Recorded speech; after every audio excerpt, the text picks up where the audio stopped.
News 4 Midday starts now. High blood pressure can quietly damage your body for years before symptoms develop. Left uncontrolled, you may wind up with a disability, a poor quality of life, or even worse, you may die. Dr. John Martin joins us this morning with 3 easy steps you can take today to lower that blood pressure. Dr. Martin, we know it's very dangerous. What stats can you tell us? Well, this is a really important message from the Heart Health Foundation, and that is 1 in 3 Americans actually suffer from high blood pressure. And if you look across the country, there are 350,000 deaths every year attributed to high blood pressure or hypertension. And the remarkable thing is almost 20% or 1 in 5 people that have hypertension have no idea they have it. And you know what? That includes me. A couple years ago, I went to the doctor. I was feeling shaky, and my doctor said, look, your blood pressure is at stroke level. And I had to jump on medication, and people said, you're too young to be on medication. But then I found out my mom and dad also are on medication, so it's hereditary. And I never knew I knew it. I never knew I had it, and now I have to think about it every day. So as per usual, you are ahead of your time. You're pretty young for someone with high blood pressure, but you illustrate 2 very important factors that people should be aware of. Family history, which is an important risk factor, and African Americans in particular suffer from a much higher incidence of high blood pressure.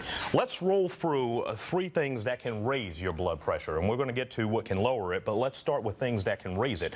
And you talk about St. John's wort, and that's used primarily for depression. Yeah, and I like sometimes to show and those other things. herbal supplements. Yes. Yeah, we like to show people sometimes the unusual things that people don't think about. A lot of people are interested in herbal solutions rather than expensive medications, and St. John's is one that's used for depression. Unfortunately, those medications actually can interact with other things that you take and raise your blood pressure, do just the opposite of what you'd like to see. So the important message is make sure that you tell your doctor, if you're on a supplement, any supplement, that you tell them when you go in and include that in your medications. You talk about a lack of certain other vitamins as well. Nutrition is key for everything in health, but really with high blood pressure, shortages of things like coenzyme Q or selenium or magnesium, potassium, important elements in Youth Infusion, which I take every single day. Good nutrition lowers your blood pressure and prevents you from high blood pressure. And obviously, over drinking is never good. So alcohol is a tough one because if you drink too much alcohol, it clearly raises your blood pressure. Those are carbohydrates you don't need, and you gain weight with it.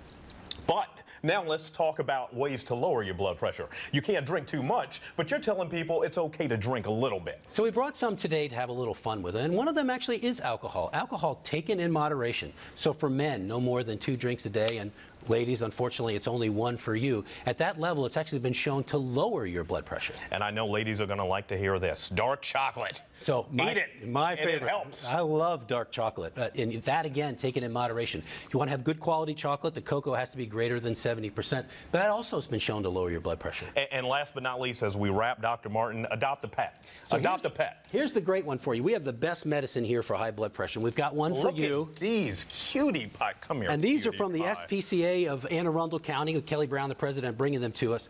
Pets have clearly been shown to lower your blood pressure, and the exercise that you get walking a dog every day puts you in much better health. And how looking at these beautiful dogs that are available for adoption don't make you feel better right off the bat, I don't know. This guy looks a little bit like me. What do you I think you can take him home. Except he's even cuter. Thank you, Dr. Martin, for all the tips. I love it. I'm taking this home. It was a pleasure being here today. The time now, 11:38, right here on News 4 Midday. Still ahead.